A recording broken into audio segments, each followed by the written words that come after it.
好，嚟到第22章軟烴和稀烴的化學反應。先前嗰一章咧就係介紹一下啦，嗰啲化學即係碳化合物裏邊有唔同嘅類別啦，亦都介紹咗啦點樣去命名一啲碳化合物。咁今課書主要集中係講關於呢兩種嘅碳化合物，第一種係軟烴，第二種係稀烴。如果大家仲記得嘅話啦，稀烴係屬於飽和定係不飽和碳氫化合物咧？係啦，其實軟烴咧係屬於飽和嘅碳氫化合物，而稀烴咧就屬於不飽和嘅碳氫化合物。咁喺結構上高啦，兩者之間有啲乜嘢分別咧？咁樣結構上高啦，如果係飽和碳氫化合物嘅話啦，佢就只有碳單鍵。但如果係不飽和碳氫化合物，呢個係稀烴嘅話咧，就有碳雙鍵啦。由於結構唔同啦，所以佢哋嘅物理性質同化學性質都好唔同，所以呢一課書就集中睇關於乜嘢咧？佢哋嘅化學反應。好，先嚟睇22.1章啦，關於軟烴嘅化學反應。如果仲記得嘅話咧，軟烴係屬於飽和碳氫化合物。軟烴嚟講咧，就係講佢分子裏邊咧只含有碳氫單鍵同埋碳單鍵。咁佢哋係屬於飽和嘅烴，即係話啦，佢所含嘅碳咧全部都係單鍵嚟嘅。咁由於係全部都係單鍵啦，就話即係佢係一個飽和嘅碳氫化合物。咁所以嚟講啦，軟烴嚟講咧就會不活潑嘅。佢唔能夠同酸，唔能夠同鹼，或者唔能夠同金屬做反應。咁下邊又講啦，其實所有嘅軟烴咧都有相似嘅化學性質，但係佢哋反應唔太多啦咁樣。好，咁所以嚟講，由於佢嗰個不活潑性咧，你見到隔離嗰幅圖有所講啦，其實鈉咧係一個好活潑嘅金屬。咁我哋通常將鈉放喺邊度咧？就放喺石蠟油裏邊。其實石蠟油係啲咩物質咧？就係一啲液態嘅軟烴混合物。咁由於軟烴係一個不活潑嘅物質，咁所以嚟講啦，就唔會同鈉咧呢種活潑嘅金屬咧有化學反應。雖然冇化學反應都好啦，但係咪係真係冇咧？就唔係嘅，係冇乜，但都有嘅。咁第一個講關於燃燒作用。其實軟烴係一個碳氫化合物啦，咁其實佢都可以喺呢個空氣中燃燒嘅，即係軟烴作為燃料喺高溫情況之下啦，提供氧氣咧，佢都可以進行燃燒。咁燃燒嘅時候啦，如果係完全燃燒嘅話咧，就得出以下嘅結果。其實之前嘅課人都講咗啦，譬如丙烷完全燃燒情況之下啦，係釋出二氧化碳同水。下邊丁烷都係啦，都係釋出二氧化碳同埋水嘅。而鉬烷都係嘅，喺完全燃燒情況之下咧，都釋出二氧化碳同水。留意翻啦，軟烴係咪所有嘅軟烴都容易燃燒咧？佢就話啦，其實軟烴系列中較後嘅成員，較後嘅成員即係代表乜嘢咧？即係代表個碳嘅數目越高，即係假設係 C10H22咁啊，咁你叫較後啦，即係比 C5H12 較後嘅。咁係會較難完全燃燒啊！即係呢個物質 C10H22 較難完全燃燒。咁我哋點睇得到佢係較難完全燃燒咧？當我哋燒起嚟之後啦，其實會有好大量嘅黑煙嘅。咁另外啦，如果氧供應唔足嘅時候咧，係唔容易完全燃燒。咁下邊我思考點啦，咁即係話不完全燃燒嘅時候有啲乜嘢嘅生成物咧？咁樣不完全燃燒嘅時候啦，除咗有二氧化碳同水之外咧，都會產生其他物質，就係一氧化碳同碳粒。咁你諗都諗得到啦，啲碳氫化合物被人燒嘅時候，如果氧氣足夠 ，C 加 O2 就變咗做 CO2。如果氧氣不足嘅話，啲碳有冇機會接觸到 O 咧？就冇嘅，咁所以碳仍然都係碳。另外一種啦，就係啲碳遇着呢個 O2 嘅時候，由於氧氣不足，所以出嚟咧就只可以生成一氧化碳啦。隔離兩幅圖畫就顯示出啦，究竟佢哋兩個唔同嘅軟烴燃燒時候啊，佢嘅火焰顏色嘅分別。嗱，其實液化石油氣咧，咁啊當中含有一啲軟烴，而佢哋嗰啲軟烴啦個位置咧，亦都係較前嘅，即係啲較為細粒嘅，即係分子體積較少嘅軟烴啦。咁佢就話啦，呢啲咁嘅軟烴咧，其實燃燒嘅時候咧，生成嘅火焰係咩顏色咧？就係冇顏色嘅藍色火焰。嗱，留意啊，係無色嘅藍色火焰。但如果較為大嘅軟烴啦，就好似隔離呢一個蠟燭咁樣啦。咁蠟燭燃燒嘅時候，佢哋個火焰有咩顏色咧？咁樣咁大家都睇得到啦。首先多啲黑煙，而且係黃色或者橙色嘅火焰。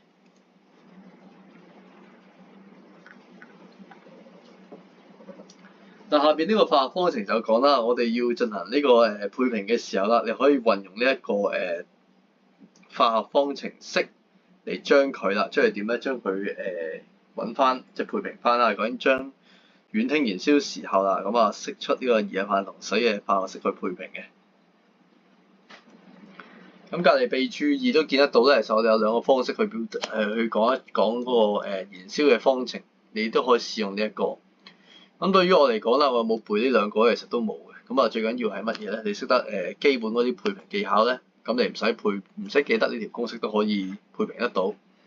嗱，譬如假設有個例子啦，有個 C6H14，咁啊加氧氣進行完全燃燒。咁第一步我哋要記得啲乜嘢咧？佢出嚟個生成物啊，就係二氧化碳同水。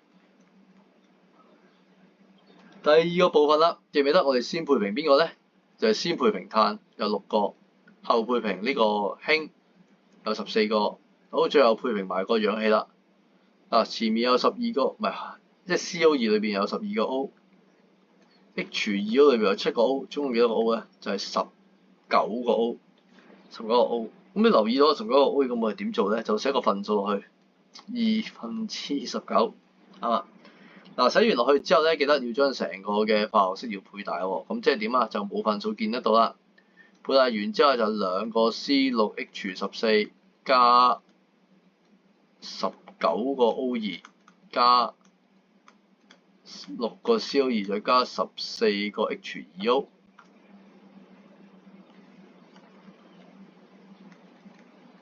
咁啊配平完畢啦。好，睇睇下邊個簡單練習題啦。嗱，下邊練習題就話啦，甲烷係一個本身燈啦，常用嘅燃料。咁叫你寫一個化學方程式，根據本身燈嘅氣孔完全打開時會產生嘅無光焰。嗱，留意啊，氣孔全打開嘅時候代表啲咩意思咧？代表啲氧氣係足夠啊，定係唔足夠咧咁啦？咁其實好明顯嘅，當呢個氣孔打開嘅時候咧，代表係有提供足夠嘅氧氣嘅。咁啊，留意翻熒光幕右手邊嗰度啊，其實寫咗嘅氣孔打開時代表提供足夠嘅氧氣。咁足夠氧氣情況之下啦，佢就可以進行一個完全燃燒。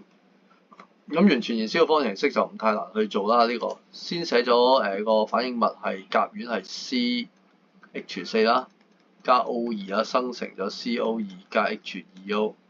嗱，留意下要配平地方係邊個咧？咁樣啊，順序做啊，先配平 C。一個唔使配啦，再配平 H 4個，咁呢度得2個咧，就配個2落去啦。好，到最後嚟啊，就 O2 啊，呢度有2個 O，呢度有幾多個咧？2個 O， 4個 O，所以答案又寫翻2，就變咗做 CH4 加2個 O2，生成 CO2 加2個 H2O。嗱，跟住叫佢做對比啦，佢就話啦，同甲烷比較啦，丁烷燃燒出嚟所產生嘅火焰顏色係較多煙，啱定錯咧咁樣？嗱，你認知都記得啦，甲烷係分子體積較大啊，定係丁烷分子體積較大咧？碳含量嚟計啦，究竟係甲烷多啲定丁烷多啲咧？嗱，好明顯地嘅碳含量嚟講咧，甲烷咧係高過丁烷啦。另外啦，碳嘅質量百分比咧，好明顯係丁烷比較係高啲嘅。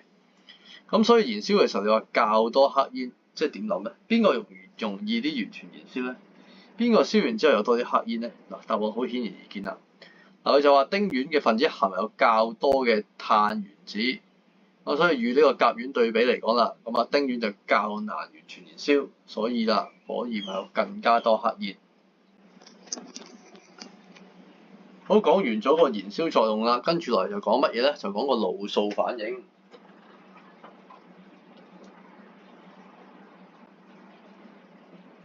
好，望一望呢條嘅腦素反應啦。嗱，咩叫腦素咧？其實之前嘅課題都講咗啦，就係講乜嘢啊？就係個氟、氯、臭同埋碘。咁望一望啦，今次遇腦素即係點咧？即係話原來我哋嗰啲烷啊、烷烴嘅化合物，如果遇着咗腦素，即係氟、氯、臭、碘嘅時候，會發生乜嘢嘅變化咧？咁樣嗱，一開始就攞個比較明顯啲、容易睇嘅例子啊，就攞佢同臭嘅化學反應。咁因為臭其實都係一個有顏色嘅物體，咁啊所以容易啲去觀察。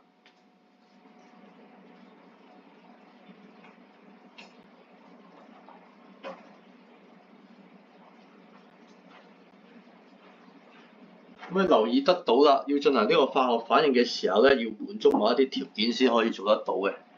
一開始我講啦，如果要烷烴同嗰個腦素做反應嘅時候咧，外在條件係啲乜嘢咧？就話啦，烷烴咧要喺在有紫外光或者陽光情況之下咧，又或者啦喺有光或者加熱嘅情況之下咧，先至可以同腦素有化學反應嘅。咁舉例嚟説，即係點咧咁樣？即係話啦，首先我而家有己烷啦，大家唔知仲記得己烷咩樣啦咁樣。己烷，咁己烷嚟講啦，就同呢個臭混合。呢個臭咧要溶喺有機溶液裏邊咧，先至可以令到呢個己烷同臭互相混合嘅。咁記住啦，臭就不可溶於水溶液，不可溶於水溶液。咁點解不可溶於水溶液咧？咁樣，因為如果溶喺水溶液嘅話啦，咁個己烷咧就唔能夠同水混合噶嘛。咁所以嚟講啦，就分成兩層嚟講啦，就會係一個冇辦法接觸啦，就做唔到化學反應啦。所以我哋嘅臭咧，一定係要溶於有機溶劑，令到我哋嘅己烷可以同佢一齊混合啦咁樣。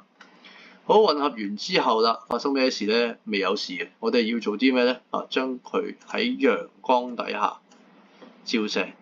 咁原來我發覺啦，喺陽光底下照射之後咧，本身嗰個橙色或者棕色嘅臭溶液咧，就會慢慢褪色，就會轉為咩？就會轉為無色。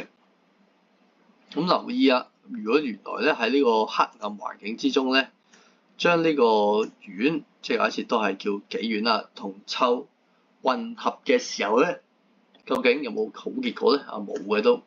佢話經過一個長時間都好，都沒有可觀察嘅結果。咁即係話啦，下面有個小總結啦，就喺黑暗環境之中，將臭同埋呢個烷烴混合之後咧，其實係唔會有化學反應產生。咁所以嚟講橙色嘅臭溶液係唔會變為無色嘅。好，咁留意啊，咁呢個化學反應啱啱講過啦，係需要有充足嘅能量供應啦，例如好似太陽咁嘅意思啦，咁樣先至可以進行得到嘅。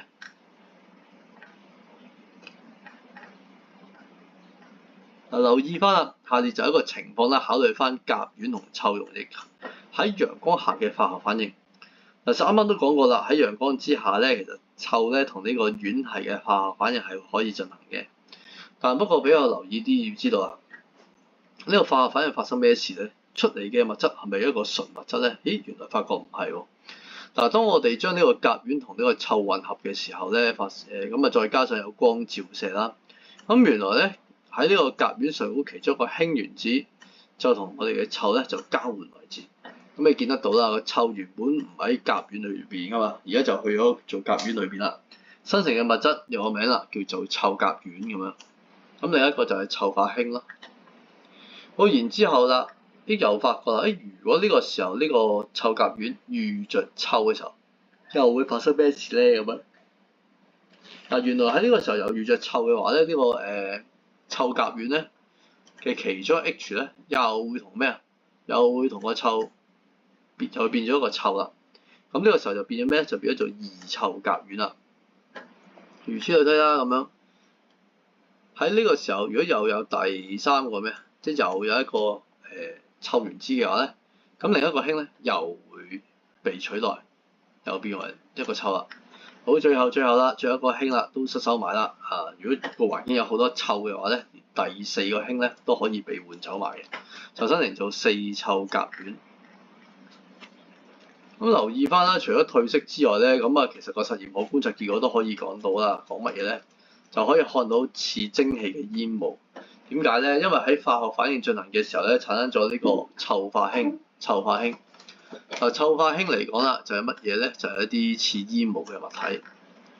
咁留意翻我呢個化學反應咧，其實出嚟嘅生成物係咪單一種咧？就唔係嘅，係多種嘅混合物。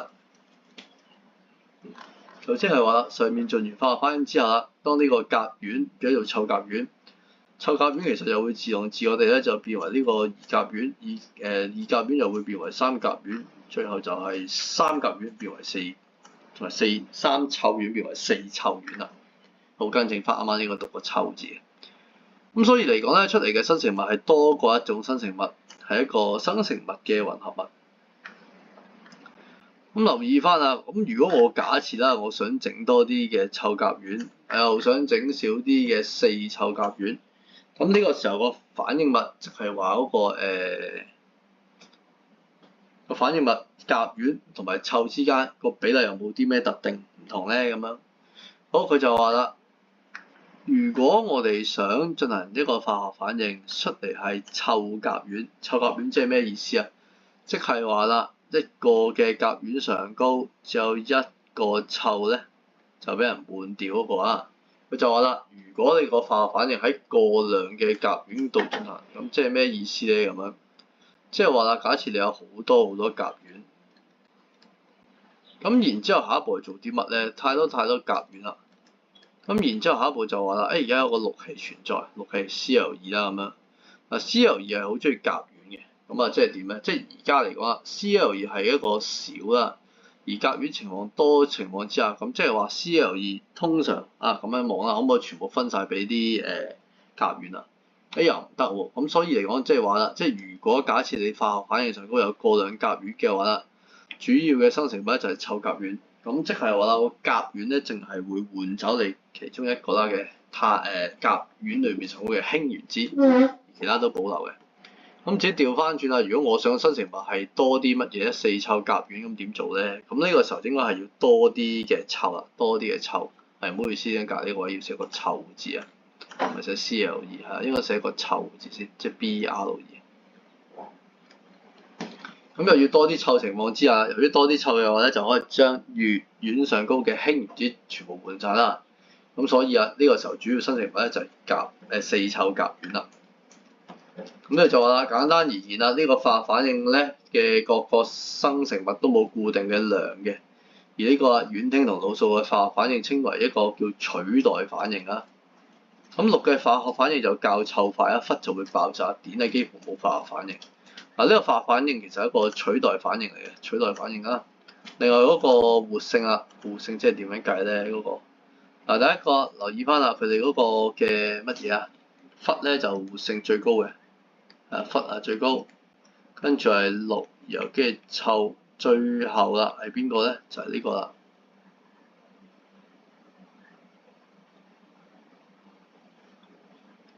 氟氯臭啊，碘幾乎都冇乜化學反應啊，碘幾乎冇乜化學反應。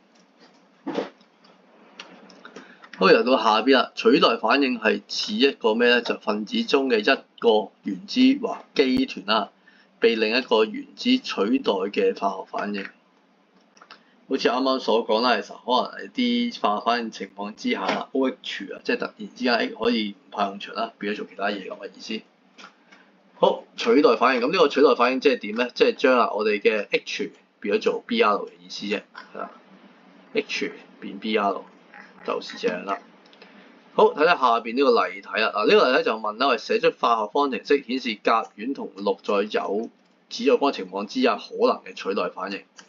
留意佢叫佢寫出所有情況啊嘛，咁所以佢隔離呢度寫晒㗎啦。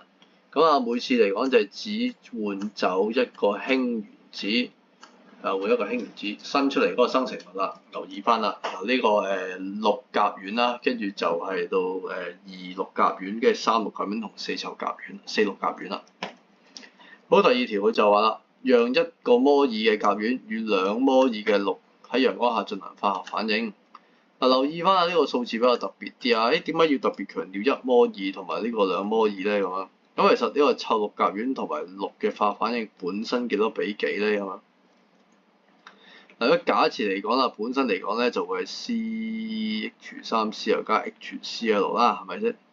咁而家留意翻一樣嘢，佢就話啦，咁啊下列哪個情況將會是生成嘅有機產物嘅最佳描述咧？咁樣好，1摩爾嘅甲烷同埋2摩爾嘅氯，咁即係邊個多咧？嗱，應該佢哋係1比1噶嘛，咁而家就係氯比較多啦，氯就比較多嘅，而呢個啦。1摩爾甲烷就相對較少啦，所以出嚟嘅生成物啦，嗱當然生成物淨係得一個咧，就唔係得一個嘅，因為你揀都揀到混合物先，咁然之後啦，個結果係點咧咁啊？起碼都要話俾人聽啦，佢起碼一個叫做被取代咗嘅 H 啦，CH3Cl，第二個就 CH2Cl2，第三個就係乜嘢咧？全部都換晒 CH，第三個就一個 H 留低。其他換晒就 CH4Cl3，最後就全部都換晒就 CCl4啦。